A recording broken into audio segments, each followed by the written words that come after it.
Thank you, sir. May I have another? Thank you, sir. May I have another?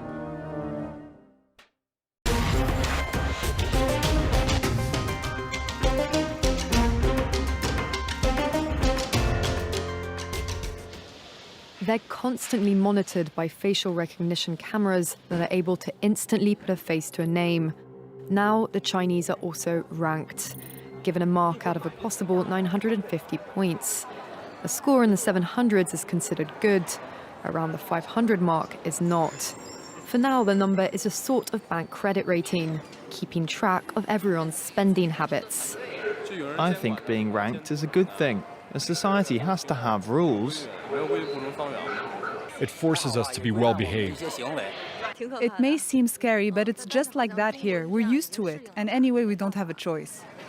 But in an effort to keep all of its subjects in line, Beijing is taking the system a step further in 2020. It's aggregating data gathered by banks, private companies, and the state to rate if someone's a good or bad citizen.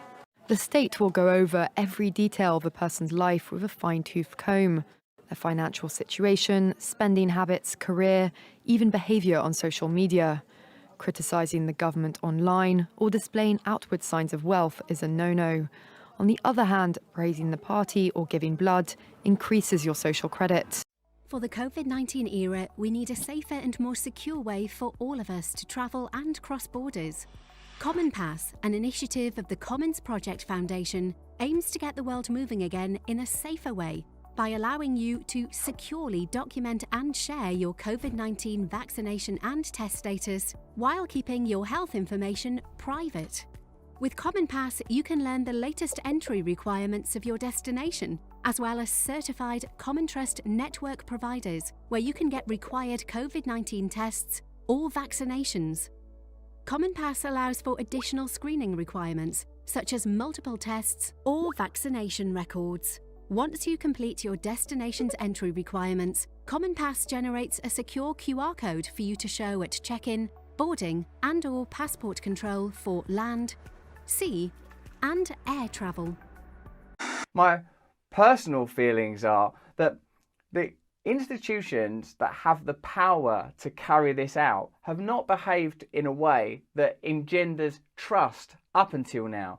On Under the Skin soon, we have Edward Snowden as a guest who risked his own safety and sanity and liberty to bring to the wider public the way that American government agencies behave in regard to data.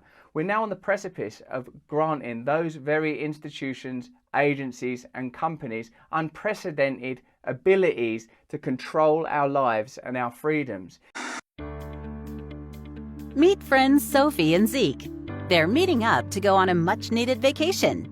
Both have packed their bags and have their tickets ready. But Sophie is bringing something along on the trip that Zeke isn't. A mobile driver's license, or MDL. Zeke only has a physical credential. Oh, Zeke. MDL is a driver's license that is provisioned to a mobile device and allows the holder to safely and securely share their person and license demographics electronically, resulting in a completely touch-free transaction. MDL can be updated in real time and allows the holder to share minimal data needed for the transaction. If it does require legislation, surely something this radical does require legislation, and assurances that it might be temporary, for me, don't feel that comforting, because I feel like that when 9/11 happened, for example, the Patriot Act was introduced in America, new government powers were granted. Typically, when governments are granted temporary powers, those powers are seldom repealed. This could be a pivotal moment in history.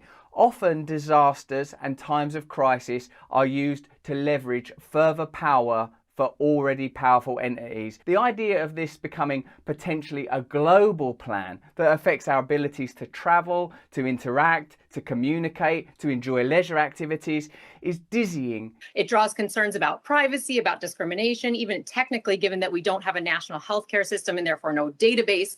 So the question is not really can the government do it, but if they legally collect it, which they could, how do they then collect it, store it, who has access to that information, and what do they actually do with it. The fact is that all of us have a right to query and question authority. All of us know that governments make pledges and then rescind them. All of us know that big tech companies behave in ways that are questionable.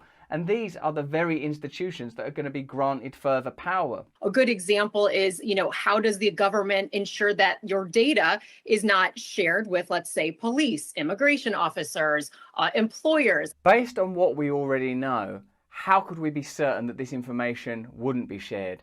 Based on what we already know, why wouldn't they share it in that way? Edward Snowden, Julian Assange, figures that exposed the government's use of presumed private data already revealed to us the way that this situation will likely roll out.